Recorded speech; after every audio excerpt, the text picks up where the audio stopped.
Bab 3. Khulafaur Rasyidin. Wafatnya Nabi menyebabkan tumpahnya kesedihan di jalan-jalan Madinah. Kaum muslim mengalami periode sulit menghadapi kenyataan bahwa Nabi Muhammad tak lagi bersama mereka. Hingga awalnya ada beberapa yang menolak berita tersebut. Tetapi wafatnya Nabi juga memunculkan pertanyaan tentang kepemimpinan di Madinah. Selama lebih dari 20 tahun, Nabi Muhammad memimpin umat muslim secara politis dan spiritual.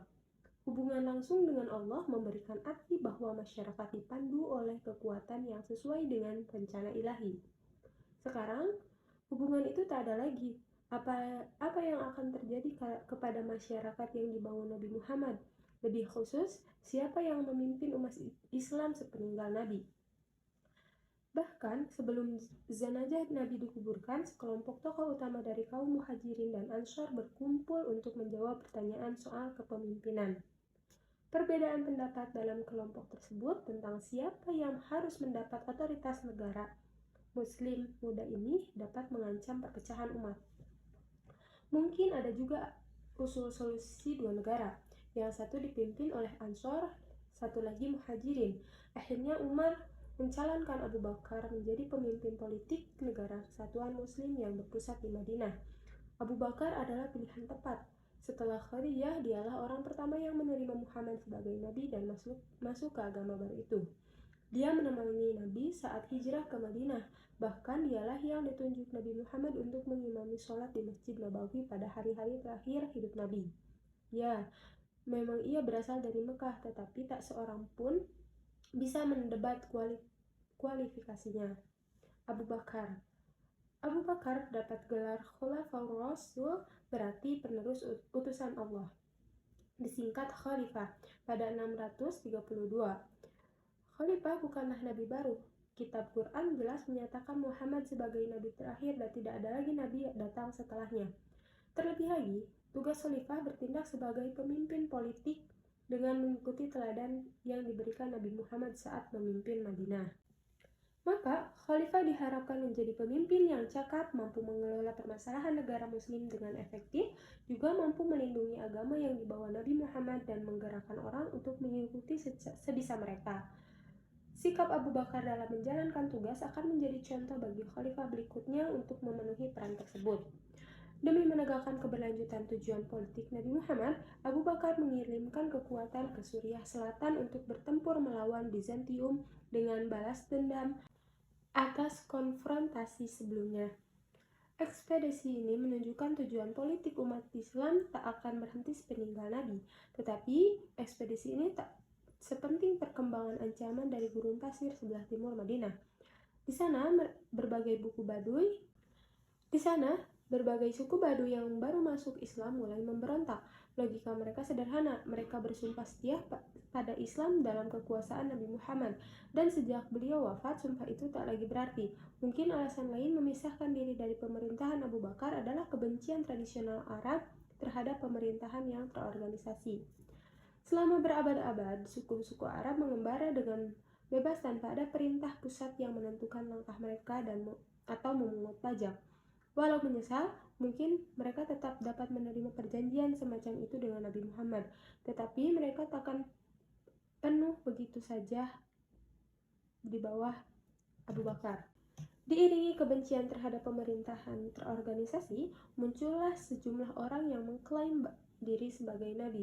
Yang paling menonjol di antaranya adalah Musailamah, dikenal sebagai Musailamah si pembohong dalam sumber-sumber sejarah kemudian. Penolakan suku-suku ini untuk membayar zakat, pilar penting dalam Islam, ditambah penerimaan terhadap Nabi baru membuat Abu Bakar menyatakan mereka telah meninggalkan Islam dan merupakan ancaman bagi agama Islam itu sendiri. Jika kelompok tersebut dapat menentukan aspek Islam mana yang diterima atau dapat dinyatakan diri sebagai Nabi dan mengambil agama apa yang cocok bagi mereka, kesucian Islam dapat hilang di tengah ratusan versi. Tak diragukan lagi, contoh-contoh orang terdahulu yang mengubah agama dari Tuhan agar sesuai dengan keinginan mereka, sebagaimana disebutkan dalam Al-Quran, muncul di benak Abu Bakar. Orang-orang tersebut ditegur Tuhan dan akan dihukum pada hari pengadilan atas dosa-dosanya. Inilah takdir yang benar-benar dihindari oleh orang soleh dalam masyarakat muslim. Hasilnya, tindakan militer harus diambil Abu Bakar. Ia menunjuk Khalid bin Walid sebagai komandan pasukan yang dikirim ke timur untuk memadamkan gerakan pemberontak. Nama Khalid terkenal di seantero semenanjung Arab dan ia belum pernah kalah dalam pertempuran yang dilakukan, baik sebelum ataupun sesudah masuk Islam. Karena akrab dengan peperangan gurun dan mempunyai keahlian kavaleri, terpilihnya ia sebagai pemimpin ekspedisi dapat dimengerti. Setelah berhasil mempertahankan Madinah dari setiap kemungkinan serangan pemberontak, Khalid memimpin pasukan ke arah timur, tempat tinggal sekian banyak suku pemberontak. Kekuatan Musailamah tidaklah sebanding dengan kecakapan militer Khalid. Pemberontak mundur, Musailamah terbunuh dalam peperangan. Perlahan-lahan kesetiaan kepada khalifah menyebar di seluruh jazirah Arab, menyeru suku-suku untuk kembali ke Islam dan memerangi mereka yang masih memberontak. Pada 633, perang melawan kemurtadan selesai dan seluruh Arab sekali lagi bersatu sebagai negara muslim. Islam telah berhasil selamat melewati tantangan politik, menghapus pertanyaan tentang kesetiaan pada Islam dan kepemimpinan politik sepeninggal Nabi. Perang ini menanamkan satu keteladanan penting berkaitan dengan masa depan dunia Islam. Pertama, konflik tersebut menunjukkan persatuan spiritual Islam merupakan kepentingan yang paling utama. Penyimpangan dan nabi palsu tidak akan ditoleransi. Menurut keyakinan Islam, bangsa sebelumnya yang telah diseru pada monoteisme dan menyimpang dari hukum Tuhan telah beruntung dengan dikirimkannya nabi untuk meluruskan mereka. Ketetapan Nabi Muhammad sebagai nabi terakhir berarti tak ada lagi nabi yang akan datang untuk memperbaiki kesalahan muslim yang menyimpang. Tak boleh ada kesalahan dalam menjaga Islam seautentik masa Nabi Muhammad. Ekspedisi militer Khalid menunjukkan dunia Islam bahkan setiap mengangkat senjata untuk melindungi pesan ilahiyah Islam. Kedua, kesatuan politik dunia Islam dijamin untuk sementara. Hanya ada satu pemimpin di dunia Islam. Semenanjung Arab berada di antara dua kekuatan dunia, Bizantium dan Sanid. Jika mereka ingin bertahan di kancah internasional, dibutuhkan persatuan. Perang Riddah membuktikan hanya ada satu negara muslim, kekhalifahan, di bawah satu pemimpin Islam, khalifah. Ketiga, dan mungkin yang terpenting, otoritas pemerintah pusat telah ditetapkan. Bagi suku-suku Arab, persatuan dan konsep pemerintahan pusat yang jauh berkilo-kilometer merupakan gagasan asing. Perang Riddah telah meneguhkan sejarah Islam selanjutnya dan akan lepas dari masa lalu Arab yang nomaden dan terdesentralisasi. Bangsa Arab sedang memasuki era sejarah yang baru dan pemerintah mereka harus mencerminkan hal tersebut. Selain memperkuat keberlanjutan negara Islam, masa Khalifah Abu Bakar yang sangat penting bagi pelestarian Quran dalam bentuk tertulis. Pada masa Nabi, banyak sekretaris yang ditugaskan untuk menuliskan wahyu Quran saat baru diturunkan. Naskah-naskah tersebut tak dikumpulkan dalam satu buku, tetapi berbentuk potongan yang tersebar di mana-mana. Lagi pula, Madinah terdiri atas masyarakat dengan tradisi lisan dan hanya sedikit orang yang bisa baca tulis. Kekhalifahan Abu Bakar hanya berlangsung 2 tahun, dari 632 sampai wafatnya pada 634 Masehi. Dalam 2 tahun itu, ia mampu menstabilkan negara Islam sepeninggal Nabi dan melengkapinya dengan memanfaatkan melemahnya kekuatan imperial di utara. 2 tahun masa kepemimpinannya telah membuahkan teladan tentang peran khalifah dalam umat Islam dan berkelanjutan keyakinan Muslim setelah Nabi wafat. Teladan berakhir yang ditanamkan Abu Bakar adalah pemilihan penerusnya. Alih-alih memilih saudaranya untuk menjadi pemimpin sepeninggalan dia, seperti yang terjadi tradisi Arab sebelum Islam, Abu Bakar memilih seseorang yang ia yakini paling memenuhi syarat dan mampu memegang tugas sebagai khalifah. Pada akhir hidupnya, ia menunjuk Umar bin Khattab sebagai penerus. Umar, seperti Abu Bakar, Umar termasuk orang yang masuk Islam sejak awal. Ia menyatakan keimanannya di hadapan Nabi di Mekah sebelum hijrah dan selalu bersama Nabi di seluruh peperangan dan peristiwa besar di Madinah. Tak ada keraguan akan kemampuannya memimpin negara Islam. Dan berdasarkan tradisi Islam, tampaknya tak ada penolakan atas penegakan dirinya sebagai khalifah. Stabilitas pemerintahan dan suksesi seperti ini akan hilang nantinya dalam sejarah Islam. Tak seperti Abu Bakar, Umar tak harus mengatasi masalah stabilitas politik atau keberlanjutan agama. Seluruh Jazirah Arab telah bersatu di bawah pemerintahannya. Gerak militer masif ke seluruh Jazirah saat Perang Ridha telah memberikan keyakinan dan kemampuan di kalangan Muslim untuk mulai berpikir serius menyebarkan wilayah ke utara. Selanjutnya, cara hidup tradisional yang dibelenggu Jazirah Arab tak lagi layak. Selama berabad-abad, orang Arab mempertahankan hidup dengan terus-menerus menyerang suku saingan dan merebut harta rampasan perang. Sekarang mayoritas orang Arab adalah Muslim. Tindakan menyerang suku tetangga bertentangan dengan hukum Islam. Nabi telah menyatakan di berbagai kesempatan bahwa penduduk Muslim menjadi satu umat atau bangsa. Tak terbayangkan jika bangsa itu melewati sejarah dalam konflik internal terus-menerus. Untuk menghilangkan potensi konflik internal, juga menjamin keamanan bagi beberapa suku Arab yang masuk Islam di perbatasan Bizantium dan Sassanid. Pasukan Islam mengarah ke utara, tempat akan terjadinya penaklukan terbesar. Serangan ke Mesopotamia yang dikuasai Sassanid telah dimulai pada tahun terakhir kehidupan Abu Bakar dan dilanjutkan begitu Umar berkuasa. Awalnya, Umar dan tokoh Muslim lainnya mungkin tak meramalkan serangan ini akan berubah menjadi penaklukan permanen. Tetapi perang habis-habisan antara Bizantium dan Sassanid yang berlangsung sejak 603 hingga 628 Masehi membuat mereka lemah dan tak mampu membendung gelombang penyerbuan Muslim Arab yang telah tiba di perbatasan. Tanah subur Mesopotamia dan Suriah sudah siap ditaklukkan. Yang dibutuhkan hanyalah serangan terorganisasi dari pihak Muslim. Tetapi ini akan terjadi perang model baru, tak seperti peperangan yang merusak yang dilakukan kedua kekaisaran tersebut. Perang Islam dikombinasikan dengan seruan untuk keadilan dan keharmonisan sosial yang sesuai dengan pesan Nabi. Saat mengirimkan pasukan pertama, Abu Bakar memerintahkan untuk memastikan keselamatan perempuan, anak-anak, atau bahkan orang tua. Aturan ini tak berbeda dari yang dipegang orang Arab dalam penaklukan sebelum Islam. Tetapi gerakan Nabi Muhammad yang bersifat revolusioner sejak awal, gagasan tradisi dan cara hidup lama harus dirobohkan demi tatanan baru yang diperluas hingga dalam peperangan. Secara bersamaan, pasukan dikirim ke Suriah dan Mesopotamia pada 633. Khalid bin Walid yang baru saja memerangi Perang Ridha memimpin detasemen menuju Persia. Sementara itu, Yazid, anak Abu Sufyan, memimpin pasukan yang dikirim ke Suriah. Di sana, dengan cepat ia mampu mengalahkan kekuatan Bizantium di dekat Gaza. Bagi orang-orang Bizantium, kekalahan mengejutkan tersebut menandakan bahwa ini mungkin bukan perampasan biasa, melainkan invasi total.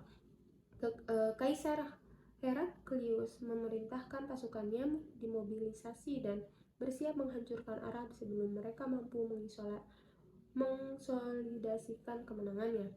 Pemerintah Madinah sudah sadar akan kemungkinan tersebut dan Khalid segera diperintah untuk meninggalkan Irak. Walaupun sudah mendapatkan beberapa kemenangan, lalu pergi melintasi gurun Suriah yang tak berair untuk memperkuat pasukan di sana. Kekuatan digabung Muslim bertemu dengan pasukan Bizantium dalam Perang Ajnadain yang berlangsung sekitar 30 km di barat Yerusalem. Pasukan Muslim berhasil memukul mundur pasukan kerajaan yang dipimpin saudara kaisar sendiri. Pasukan Bizantium yang tersisa merangsek ke kota Yerusalem, Caesarea, dan Gaza yang sudah dibentangi dengan baik. Maka pasukan Muslim yang menang bebas menjelajahi daerah pedalaman Palestina. Pasukan Muslim di bawah komando Khalid bergerak ke utara dan mengepung kota tua Damaskus yang akhirnya jatuh pada September 635. Perjanjian yang dibuat setelahnya bertujuan untuk menenangkan kekuatan penduduk setempat. Dalam perjanjian tersebut, Umar menjanjikan bahwa hidup, harta, dan agama mereka akan dilindungi dari gangguan selama upeti kepada pemerintah Islam dibayarkan. Aturan bernada mengancam ini ditujukan kepada pemerintah dan pasukan Bizantium, bukan warga sipil. Dengan jaminan tersebut, peluang pemberontakan penduduk Suriah akan lebih rendah. Hal ini penting mengingat pasukan Baduy yang relatif kecil sudah mulai menduduki provinsi besar dan beragam di Suriah. Kehilangan Damaskus menyebabkan Kaisaran Bizantium mengumpulkan kekuatan yang lebih besar, dengan harapan bisa memukul balik pasukan Arab untuk kembali ke gurun. Khalid tahu bahwa kekuatan pasukannya tak sebanding dengan tentara kekaisaran dan memutuskan mundur ke selatan untuk mengulur waktu pecahnya peperangan yang memang tak terhindarkan. Akhirnya, pasukan Heraklius menyusul pasukan Muslim ke Yarmouk sepanjang perbatasan Yordania. Pada musim panas 636 Masehi, pasukan Bizantium jauh lebih banyak jumlahnya, lebih lengkap secara persenjataan dan lebih terlatih. Tetapi semangatnya rendah karena banyak persaingan dan pertengkaran yang menyebabkan friksi dalam barisan pasukan. Dengan memanfaatkan konflik tersebut karena sudah terbiasa bertempur di daerah yang sulit, pasukan Muslim mengalahkan pasukan Bizantium secara meyakinkan. Pasukan Bizantium digiring keluar dari medan peperangan dan tak lagi menjadi kekuatan tempur yang mampu mengambil tindakan militer apapun. Kaisar Heraklius dipaksa mengakui kekalahan di Suriah saat tak lagi punya pasukan atau uang untuk menahan invasi pasukan Muslim. Kota-kota di seluruh Suriah pun satu demi satu beralih tangan. Semua mendapatkan syarat perjanjian seperti halnya Damaskus dan dari Khalid bin Walid. Pada 638 Masehi, penaklukan Suriah selesai. Dari sana, pertempuran melawan Bizantium berlanjut di Mesir, yang relatif cepat ditaklukkan pada 642 Masehi. Dua wilayah Bizantium paling berharga dan makmur telah jatuh tangan ke orang-orang yang hampir dianggap tak penting untuk dikenal sebelumnya. Dalam beberapa tahun, Suriah berubah dari negara yang dikontrol dengan kuat oleh Kekaisaran Bizantium menjadi provinsi Kekaisaran Muslim yang baru tumbuh. Bagi Muslim yang telah berjaya, penaklukan ini tak terlalu mengejutkan. Lagi pula, mereka yakin bahwa Tuhan bersama mereka selama mereka mengikuti agama yang diturunkannya melalui Nabi Muhammad. Peristiwa Perang Badar dan penaklukan Makkah pada masa Nabi telah membuktikan kepada mereka bahwa tengah rintangan yang luar biasa, kemenangan bisa dicapai dengan pertolongan Allah.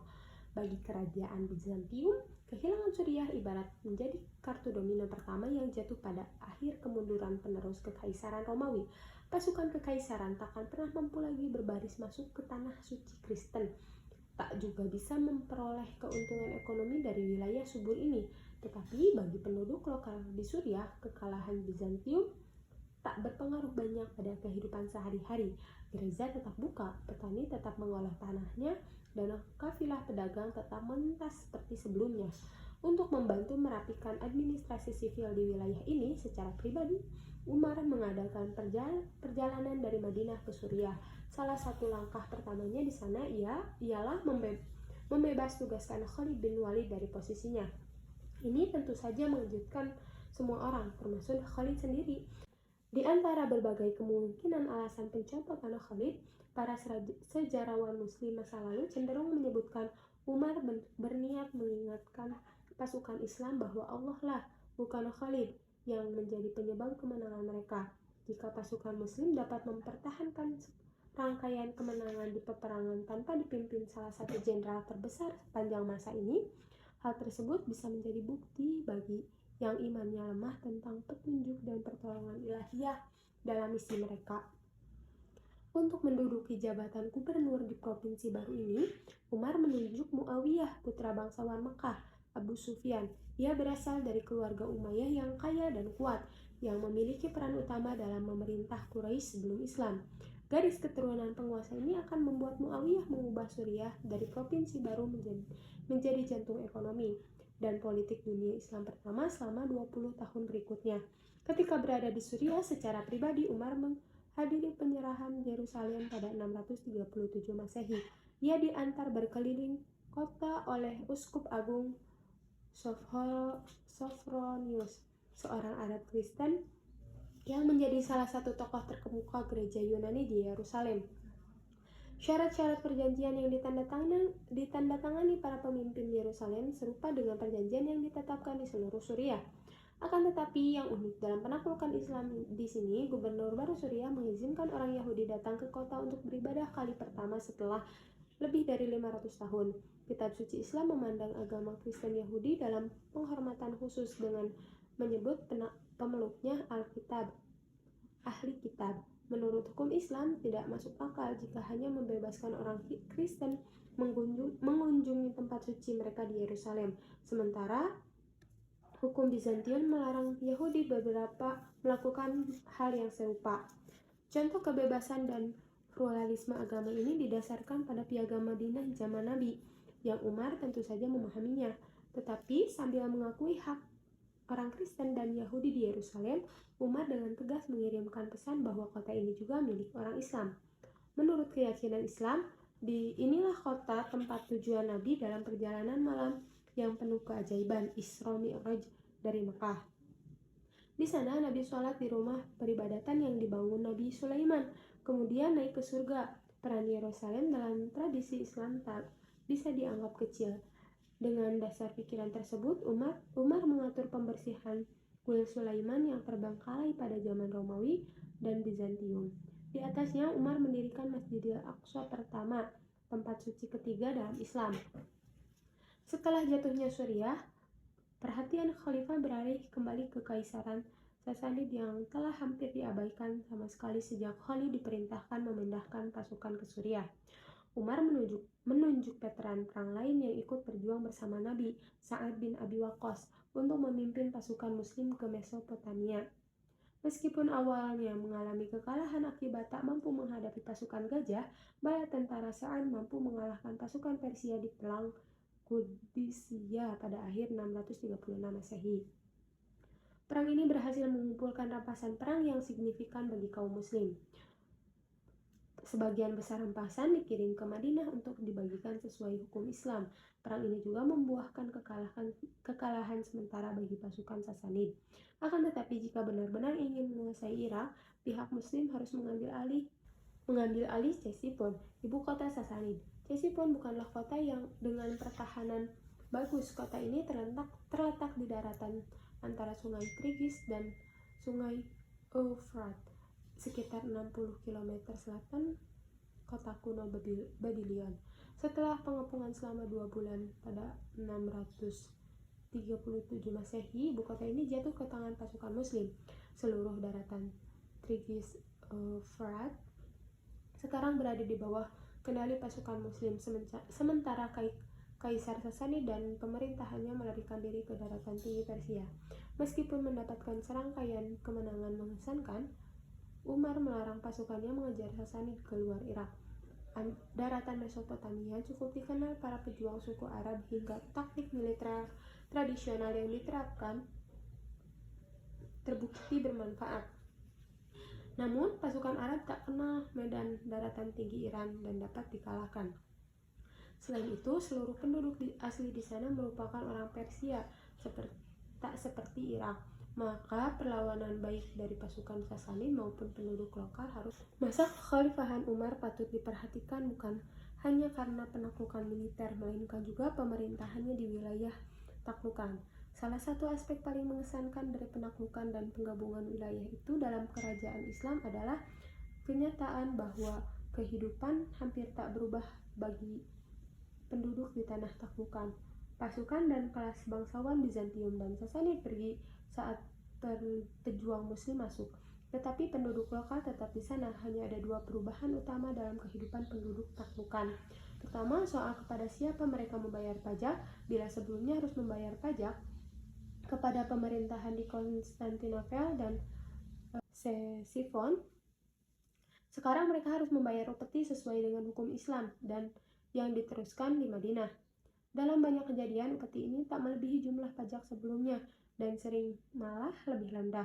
Bagi masyarakat biasa, pajak yang lebih kecil ini kabar baik siapapun yang mengumpulkannya. Perubahan besar kedua, soal toleransi beragama terhadap kelompok tertentu. Kristen monofisit yang berbeda dari pemerintahan Ortodoks Yunani dalam masalah keberadaan Yesus diperbolehkan menjalankan agamanya di Suriah. Ini perubahan baik dibandingkan watak penindasan pemerintahan Bizantium. Yahudi juga bebas dari penindasan resmi dan diizinkan kembali ke kota tersuci mereka, Yerusalem, untuk beribadah. Di bekas daerah Sasanid, pemeluk Kristen Nestor mengalami peningkatan kebebasan beragama. Sebelumnya penguasa beragama Zoroaster terbiasa membatasi kebebasan pemeluk Kristen Nestor karena mencurigai mereka diam-diam bersekutu dengan kekaisaran Bizantium Kristen. Tentu saja ketegangan masih ada di antara kelompok agama, terutama sejak pemukiman Kristen di Bulan Sabit subur tersinggung dengan aturan semit nomaden dari gurun. Tetapi secara umum, sifat egaliter ajaran Nabi Muhammad membantu memadu sebuah era toleransi beragama yang sebelumnya hampir tak ada sama sekali. Dalam bidang ekonomi, penaklukan telah membawa kemakmuran yang tak terbayangkan bagi orang Arab yang relatif sederhana. Ribuan koin perak dan emas serta batu mulia berharga mengalir dari tanah taklukan terutama Irak ke Madinah sebagai bagian dari perampasan perang. Berdasarkan ajaran hukum Islam, harta perampasan tersebut dianggap milik seluruh umat Islam dan dibagikan kepada seluruh anggota umat, dari pemeluk awal sampai pemeluk baru non-Arab. Ledakan besar dalam aktivitas ekonomi terjadi di Mekah dan Madinah. Rumah-rumah baru terus dibangun dan perkebunan yang luas disiapkan guna menopang pertumbuhan ekonomi berkelanjutan setelah penaklukan. Untuk pertama kali dalam sejarahnya, kekayaan yang sangat besar berada di tangan pemerintahan. Selama 10 tahun menjabat khalifah, Umar telah mengubah negara muda dari yang mulanya terdiri atas masyarakat perampas di gurun menjadi sebuah kekuatan regional. Ekspansi cepat dibarengi stabilitas sosial membuktikan kemampuannya yang luar biasa sebagai administrator dan pemimpin. Dia menjadi salah satu penguasa paling berhasil dalam sejarah Islam. Kekuasaannya tiba-tiba berakhir pada 644 setelah dia dibunuh di Madinah oleh seorang budak Persia yang iri kepada pemimpin karismatik ini. Menjelang wafat, Umar menunjuk majelis berisi 6 pemimpin yang dihormati masyarakat Madinah untuk memilih penerus dari mereka sendiri. Setelah mereka memilih Utsman bin Affan, salah satu pemeluk Islam awal. Berbeda dari Abu Bakar dan Umar, ia berasal dari klan Umayyah di Makkah. Utsman sangat kaya raya dan berkuasa sebelum masuk Islam. Tak diragukan lagi, melihat keberhasilan kebijakan Umar, Utsman berjanji mengikuti langkah pendahulunya dan menegakkan politik dan praktik yang sama dengan khalifah sebelumnya. Ia pun diangkat pada akhir 644 Masehi. Utsman. Latar belakang Utsman dari keluarga bangsawan berperan besar dalam keputusan-keputusannya sebagai khalifah. Keluarga Umayyah cukup berpengalaman soal tata negara sebelum datangnya Islam, dan Utsman mengandalkan pengalaman tersebut dalam keputusan pribadinya. Muawiyah, sepupunya, sudah menjadi gubernur Suriah dan bekerja sangat baik dalam menjadikan wilayah perbatasan menjadi tulang punggung negara Islam. Utsman melanjutkannya dengan menunjuk saudara sepersusuannya, Abdullah bin Sa'ad, sebagai gubernur Mesir. Ia berharap keturunan Umayyah akan bekerja dengan baik di Mesir, seperti halnya di Suriah. Sepupunya yang lain ia tunjuk di Irak, tempat mereka memimpin serangan ke tanah Persia dan lambat laun menguasai seluruh kekaisaran Sasani. Untuk kali pertama, muncul dugaan nepotisme dalam sejarah Islam maupun sepertinya tak cukup serius dalam menghambat usaha dan kemampuan memperluas negara wilayah Islam.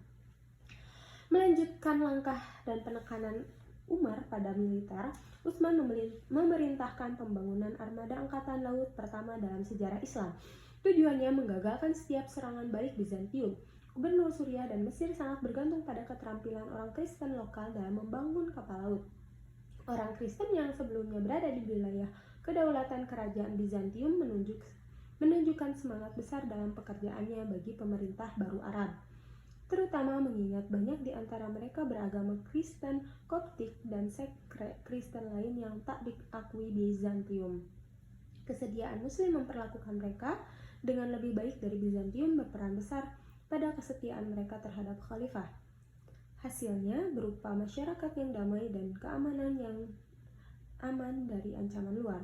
Contohnya, saat rombongan armada Bizantium mencoba menguasai kembali Alexandria pada 646 Masehi, tapi digagalkan para pelaut Kristen yang bekerja kepada khalifah. Selain mempertahankan perbatasannya, kekhalifahan Islam mampu memperluas pengaruhnya ke Laut Tengah dengan merebut Siprus dan Kreta, serta menyerang hingga ke Sisilia. Keberhasilan militer juga terus berlanjut di daratan saat Muawiyah memimpin pasukan Suriah yang kuat untuk masuk ke armada. Keberhasilan militer juga terus berlanjut di daratan saat Muawiyah memimpin pasukan Suriah yang kuat untuk masuk ke Armenia melawan kekuasaan Bizantium. Daerah pegunungan Anatolia yang diisi sebagian besar penduduk Yunani menjadi batasan alam antara masyarakat Bizantium dan Muslim, terbentuk di sekitar batas modern Turki dan Suriah. Lebih jauh ke arah timur, pasukan Muslim terus memaksa masuk ke jantung Persia. Di bawah pimpinan saudara Utsman yang lain, Abdullah bin Amir, penaklukan sisa kerajaan Sasanid tak secepat penaklukan Irak. Di sana masyarakatnya lebih homogen dan lebih terhubung dengan pemerintahan Sasanid. Akibatnya perang tersebut memakan korban yang lebih banyak dari pasukan Muslim. Akan tetapi, kesempurnaan kemenangan Muslim di Quraisy dalam masa kekhalifahan Umar pada dasarnya telah mengakhiri nasib kerajaan Sasanid. Hanya masalah waktu untuk menundukkan seluruh kerajaan. Kaisaran Sasanid, Hezbegerd, tak pernah berhasil mengganti pasukannya yang habis pada 642 Masehi, dan selama lebih dari 10 tahun berikutnya Sasanid berusaha terus bertahan. Pada 650 Masehi, daratan tinggi Iran dikuasai dan pada 651 Khurasan pun diambil. Pada tahun yang sama, Raja Sasanid terakhir ditemukan dalam pelarian dan dihukum mati. Selama 1 dekade, pasukan Muslim telah maju dari Irak ke Sungai Okus dan mencapai pinggiran Asia Tenggara. Bagi Utsman, memimpin ekspansi militer yang cepat seperti Umar tak serta-merta menghasilkan popularitas yang sama dengan khalifah kedua itu. Kekacauan memburuk saat ketidakpuasan atas kebijakan pemerintahannya mulai muncul, terutama akibat penunjukan saudara-saudara Umayyahnya. Bersamaan dengan itu, lambatnya penaklukan menyebabkan sedikitnya barang rampasan yang dikirim ke Madinah, sehingga ekonomi mandek. Popularitas Utsman tentu saja tak setinggi dua pendahulunya, tapi terlalu berlebihan bila diasumsikan sedang terjadi revolusi masif untuk menurunkannya dari tumpukan kekuasaan. Malahan, sekelompok kecil pasukan yang akan menimbulkan perubahan penuh kekerasan dan kekacauan pada pemerintahan Madinah. Pada 656, kelompok tentara datang dari Mesir ke Madinah untuk memproses langsung khalifah berkaitan dengan kebijakannya dan pembagian pampasan antara pasukan dan pemerintah sipil di Mesir. Ia mendengarkan perselisihan dari dua sisi dan berjanji mengambil langkah-langkah penyelesaian secara adil. Dalam perjalanan pulang ke Mesir, para tentara itu menggugat surat yang diduga ditulis khalifah untuk gubernur Mesir yang memerintahkan hukuman mati bagi mereka. Maka, mereka kembali ke Madinah dan mengepung Utsman di rumahnya sendiri. Meskipun menghadapi bahaya kematian, Utsman menolak memerintahkan penduduk Madinah untuk mempersenjatai diri dan melawan pemberontak. Ia bahkan mencegah sepupunya, Muawiyah, mengirim pasukan dari Suriah untuk melindunginya agar tak terjadi pertumpahan darah di kota Nabi. Banyak sahabat Nabi yang menentang pemberontakan ini, tapi mereka tak berdaya menghentikannya. Hukum perang berlaku di Madinah dan penduduknya hanya bisa tercekam ketakutan menyaksikan para pemberontak memaksa masuk ke rumah Utsman dan membunuhnya saat ia duduk membaca Al-Quran. Khalifah wafat, demikian pula persatuan dunia Islam. Ali, sebagai penentu kepemimpinan di Madinah, para pemberontak menunjuk sendiri khalifah barunya. Pilihan terbaik adalah Ali, karena dia adalah sahabat Nabi yang paling dihormati di masa hidup. Ali terkait dengan Nabi dalam dua cara, yaitu sebagai sepupu dan menantu. Ali yang teguh mempertahankan kehormatan dan keadilan sebagaimana para sahabat terdekat Nabi, awalnya menolak ditunjuk oleh orang-orang yang memberontak terhadap khalifah. Akhirnya ia diyakini oleh tokoh-tokoh utama lainnya di Madinah bahwa dirinya yang paling memenuhi syarat dan paling mampu untuk mengembalikan kedamaian dunia Islam. Akan tetapi, ternyata tidak ada tokoh yang akan sanggup menangani krisis yang menghadapi dunia Islam. Masalah yang paling menekan Ali tentu soal penyelesaian pembunuhan Utsman. Sentimen umum merebak untuk menghukum para pemberontak. Muawiyah bahkan mengatakan bahwa ia tak akan bersumpah setia kepada khalifah baru sampai diambil langkah-langkah untuk menghukum orang yang telah membunuh sepupunya. Akan tetapi, Ali yang sama pragmatis dengan pendahulunya, tahu bahwa keputusan untuk menghukum mereka kemungkinan besar akan berakibat pada pembunuhan dirinya karena pemberontak masih menguasai Madinah. Hal ini selanjutnya akan menjerat dunia Islam ke dalam lingkaran pertumpahan darah yang sangat ia hindari. Ali malah memindahkan ibu kota ke Kufa, daratan subur Irak. Di sana dukungan terhadap khalifah sangat tinggi. Banyak orang di Madinah patah harapan akan penolakan Ali untuk mengadili pemberontak. Tak lama kemudian, sekelompok kekuatan berkumpul dengan tujuan meyakinkan Ali agar menghukum pemberontak. Dengan dipimpin dua sahabat Nabi, Thalha dan Zubair, serta dibantu janda Nabi, Aisyah, pasukan tersebut berangkat ke Irak untuk menghadap Ali. Sulit menilai maksud Ali dan lawan politiknya dalam mempersiapkan diri menghadapi konflik yang akan datang. Di kedua belah pihak terdapat orang-orang yang dekat dengan Nabi dan harus hati-hati terhadap kepelikan pertempuran antar muslim. Tetapi, kedua belah pihak sangat yakin dengan ijtihad masing-masing, terutama mengenai tindakan yang benar dalam menangani pemberontak. Bagi Ali, tidaklah memungkinkan secara politik untuk menghukum mereka. Dia meyakini solusi terbaiknya adalah melanjutkan hidup dan berusaha menyatukan umat kembali. Bagi penantangnya, penyatuan kembali mustahil dilaksanakan tanpa memperbaiki kesalahan dan mengirimkan pesan bahwa kekhalifahan tak bisa diganggu seperti yang terjadi dalam pengepungan Utsman. Kedua argumen tersebut mungkin mengandung kebenaran di dalamnya, tetapi perpecahan politik akibat wafatnya Utsman terlalu besar untuk diselesaikan, bahkan oleh para sahabat Nabi sekalipun. Perselisihan pun takkan terelakkan. Akhirnya, pada 656 Masehi, kedua pasukan bertemu di padang pasir dekat Basra, Irak Selatan. Beberapa anggota oposisi termasuk Thalha dan Zubair menemui Ali sebelum pertempuran dengan harapan dapat menghindari pertumpahan darah. Akan tetapi, pihak ekstremis yang kurang taat dari kedua kubu masih memaksa pasukan untuk saling menyerbu meskipun sudah ada negosiasi antar pemimpin mereka. Dalam kebingungan, akhirnya kedua pasukan berbenturan dan masing-masing yakin pihak lainlah yang memulai pertempuran.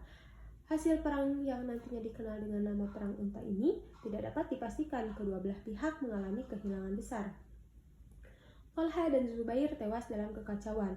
Ali dan Aisyah lolos tanpa cedera dari pertempuran, tapi mereka patah harapan menyaksikan perang saudara pertama dalam sejarah Islam ini. Aisyah kembali ke rumah di Madinah ditemani oleh pengawal militer yang disiapkan Ali demi keselamatannya. Aisyah memutuskan untuk menarik diri dari urusan politik hingga wafat pada 678 Masehi.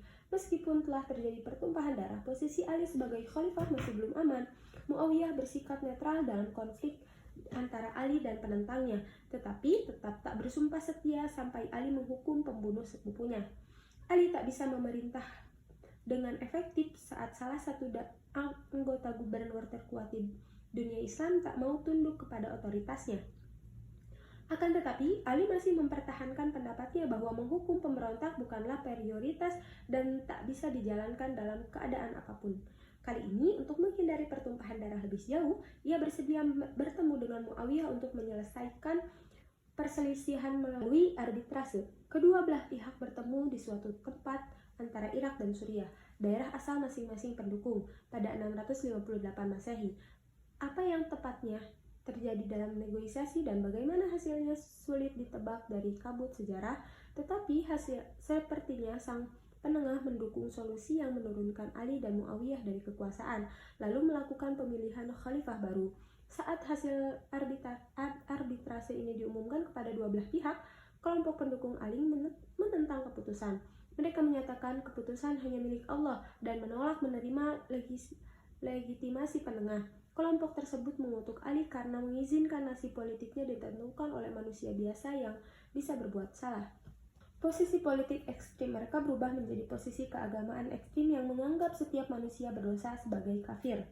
Setelah memisahkan diri dari kelompok pendukung utama Ali, mereka mendapat nama Khawarij, yang berarti orang yang meninggalkan. Kelompok Khawarij terus menyebar teror di pedalaman Irak, memerangi siapapun yang tak setuju dengan posisi fanatik mereka. Sementara itu, Ali yang menolak hasil arbitrase karena menganggapnya cacat, menegaskan bahwa bekas pendukungnya itu menjadi kelompok pertama dalam sejarah yang telah melepaskan diri dari teologi Islam yang diterima. Mereka tak bisa dibiarkan bebas dengan teror yang merajalela. Ia mengumpulkan pasukan dan menghadapi oposisi tersebut pada musim panas 658 Masehi. Kelompok utama Khawarij berhasil dihancurkan, tetapi gerakan tersebut terus berlanjut dalam bentuk clandestine, bersembunyi-sembunyi, dengan tujuan menurunkan Ali dan Muawiyah. Usaha percobaan pembunuhan Muawiyah di Damaskus oleh Khawarij gagal. Akan tetapi, mereka berhasil membunuh Ali saat Ali sedang sholat subuh di Masjid Kufa. seorang pembunuh menikahnya, membuat kekuasaan yang bergejolak itu berakhir dalam kekerasan. Tampuk kekhalifahan jatuh pada satu-satunya orang di dunia Islam yang mendapat dukungan luas dan mampu menjadi pemimpin yang efektif, Muawiyah.